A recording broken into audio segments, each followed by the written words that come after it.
What's happening, everybody? Sean Daniel with Guitar Control here, and today we are going to honor one of the most boss ladies of all time, the Natural Woman, Aretha Franklin, by doing an acoustic arrangement of the hit song Natural Woman. It's going to be a really fun one to do.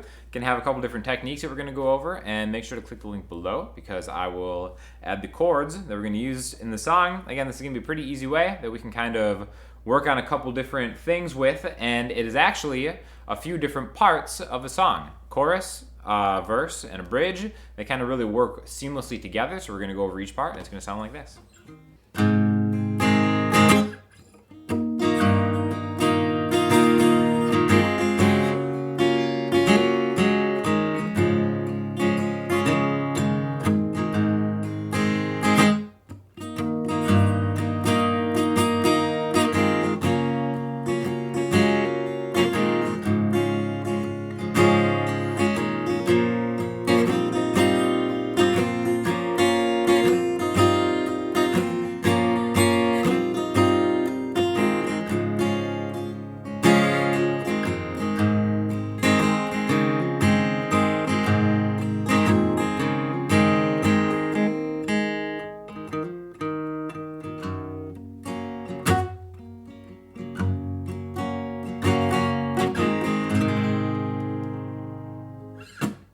It's a lot of chords that you've probably seen before, and some ways to do it may be easier than you've even tried to before. Now, this song is in a waltz. It's in a different time signature than regular 4/4. So we're going to start off by just playing this G chord relative to the first fret capo there. Okay? 1, 2, 3, 1, 2, 3, 1, 2, 3, 1, 2, 3, 1, 2, 3, 1, 2, 3, 1, 2, 3, 1, 2, 3. Okay, so we're counting in 3. That makes it a waltz, 3/4 time signature, and that is what kind of gives it one of its really cool kind of back and forth vibey feels right here. Again, really just kind of any G chord you want to play. Middle finger 3rd fret on the low E string, pointer finger 2nd fret. I'm kind of partial to the 3rd finger on the 3rd fret of the B string G chord as compared to the 3rd finger on the 3rd fret E string G chord. That's just me. You can pay. Double down if you want. Whatever works, right? Aretha's not going to be mad at you. So any G chord. 1, 2, 3, 1, 2, 3. Now, I think what makes it cool, especially if you're performing this with like a vocalist, like I have the extreme pleasure to do live, an incredible vocalist I play with, really you want to give a lot of space to the vocal because that's kind of what this song is about. This is more of an accompanying arrangement type version of the song. So that first count of 3, 1, 2, 3, 1, 2, 3. We kind of hit the root note heavy on that one. 1, 2, 3, 1, 2, 3. That second count of 3, we start off with a mute on the 1. 1, 2, 3. And then we leave some space. Again, this is just one way to do it. You can use these chords to kind of come up with any arrangement that you want to do. But I think this one sounds pretty good. So 1, 2, 3, 1, 2, 3. Now on the second count of 2 and 3, or the second count of 3, the 2 and the 3, I'm still kind of gently 1, 2, 3. Just kind of, give a little bit of propulsion with the strumming, etc. But we're gonna take this, the first count of 3 being down, down, up, down, or like a 1, 2, and 3, and mute, 2, 3, next chord, same thing. Now, one of the reasons I like using the G voicing, where your ring finger is on the 3rd fret of the B string, is because oftentimes you'll go to a D chord after a G chord. But specifically when you're doing a solo acoustic guitar arrangement of a song, the D chord that you want to use is going to look like this, where you get the F sharp in the root, an inversion of that, right? So you can really kind of plant your ring finger there, have your pointer finger grab the 2nd fret of the E string, and your middle finger grab the 2nd fret of the G string. And then you'll notice that my ring finger is actually muting the high E string, so we can't even hear it. And I think it really works well in this kind of setting because we're getting heavy on that 1, 2, and 3, and 1, 2, 3, 1, 2, and 3, and 1, 2, 3. The next part's going to be an F chord, right? Don't worry if you've only played F chords as bar chords because we don't need that here, right? There's something unnatural about having to contort your hand in a bar chord way. This guy right here is really the middle 4 strings are the same. Ring finger 3A, pinky 3D, middle finger 2G, pointer finger 1B. And then you can hit the open E strings if you want to make it a F major 7, or you can kind of just get the meat of this chord, just like the other ones. Or you can even do a cool thing that I like to do is in this shape. One of the advantages to using it is you can use these 2 fingers to hammer on an open chord.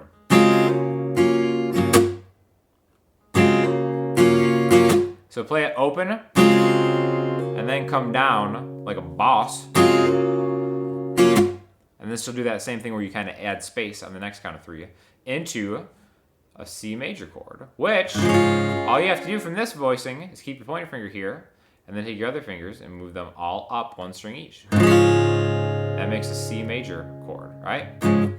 So a lot of this is just a lesson on chord efficiency. 2 chords with 1 common tone, and another 2 chords with another common tone that kind of leads you, voice leading is the name of it, through a melody, right? So those are going to be the chords of the verse. G to D to F to C. However you really want to perform them, it's up to you. I know some people are going to love flaming me and how I play this and how it's different than the original, but again, this is just an acoustic interpretation and just kind of make it your own, right? So you got a G chord, then a D chord, an F with a hammer on, to a C with that hammer. And you notice what I did with that C chord the last time around is I didn't leave the space at the end to kind of show that we're leading into something again. The first part again, G. G, D, F, C. All right? Now we'll take this into what we can call either the end of the verse or the pre-chorus. Again, the title of it isn't that important, but it's A minor to B minor, A minor to B minor, A minor to B minor to C. Okay? Now, thinking, memorizing chord progressions can be tough, but this is kind of an example where you try to make a pattern in your head. A, B, A, B, A, B, C, right? However you want to think of it. It's just, it's an ascending line. So let's start off with just this A minor. Pointer finger, that same C note, first fret on the B string. Ring finger, 2G, middle finger, 2D.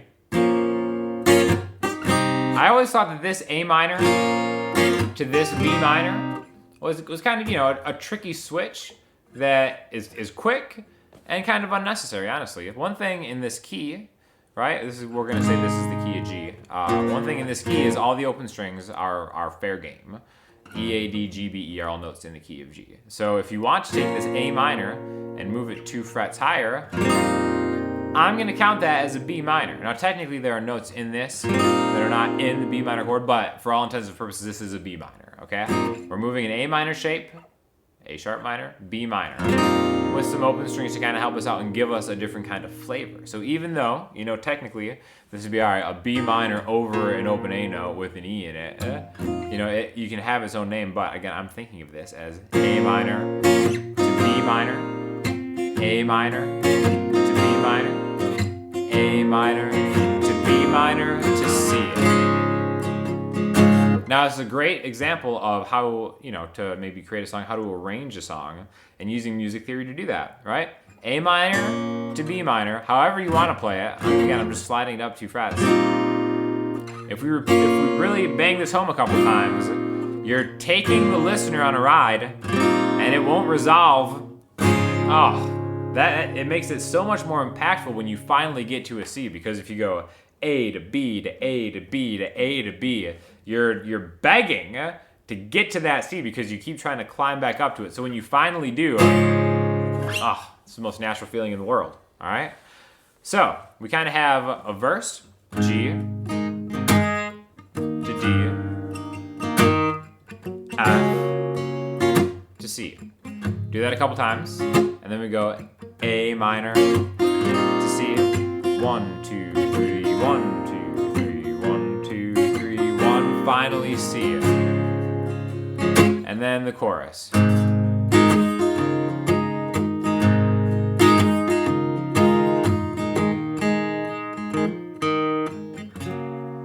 you make me feel, you make me feel, you make me feel like a natural woman part, right? G to C.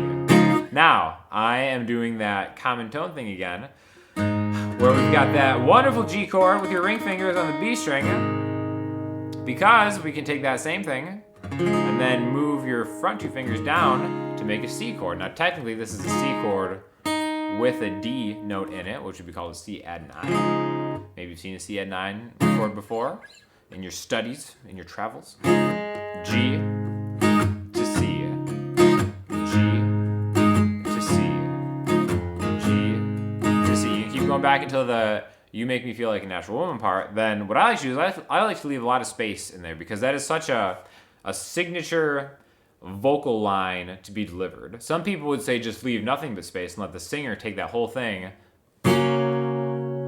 until maybe hitting like an F chord, right? What I like to kind of do to maybe accompany a little bit is a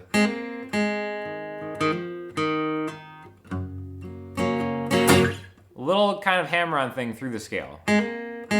G string, open 2, open D string, open 2, open D, F. So again, like the original has like background singers and stuff like that. So I think part of this could be like a background singing version of a guitar, right? So that's the chorus. There's only one other part, and it's a bridge. A lot of times I hate bridges in music. I think they feel forced, and I think they're stupid, and they're just there because somebody felt like we needed to put a bridge in something. This is an exception where I think it has a really great bridge, and it borrows a chord from a different key. Remember how we were jamming on that D major earlier? Now we're going to introduce a D minor, and it's going to be, starting with a G, G, D minor, back to G, same way we were kind of strumming the last ones, C, A minor, C, and then really try to build up to an A minor, and back to the chorus. G to C, G to C, back and forth until you wanna, and then end on a G. So again, that bridge is really just this, and remember the beauty of this chord, this G voicing, whether you use your pinky or not, is your ring finger is right here, ready to pick up a tone from the next chord, D minor, where it's just pointer finger on 1 E, ring finger 3, B, middle finger 2, G, G.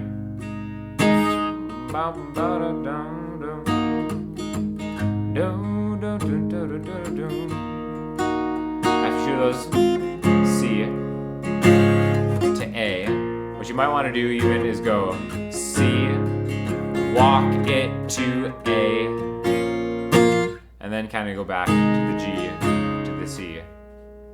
And then again, after the whole natural woman thing, I always kind of hit the F and then end up on G, the most natural chord to grace the guitar, the people's key, the key of G, right?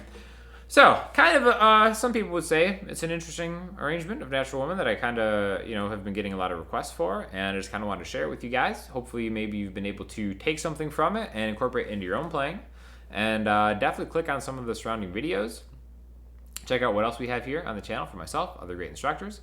I've got a class that I did with guitar control that goes through a lot of these chords, for sure, and how to move them around with the capo, and just try to be able to learn any kind of song you'd ever want to learn in just 10 chords. So maybe check that out if you want some more information on it. And we're always open to your feedback. So thanks for watching, and we'll talk to you all soon. Thanks.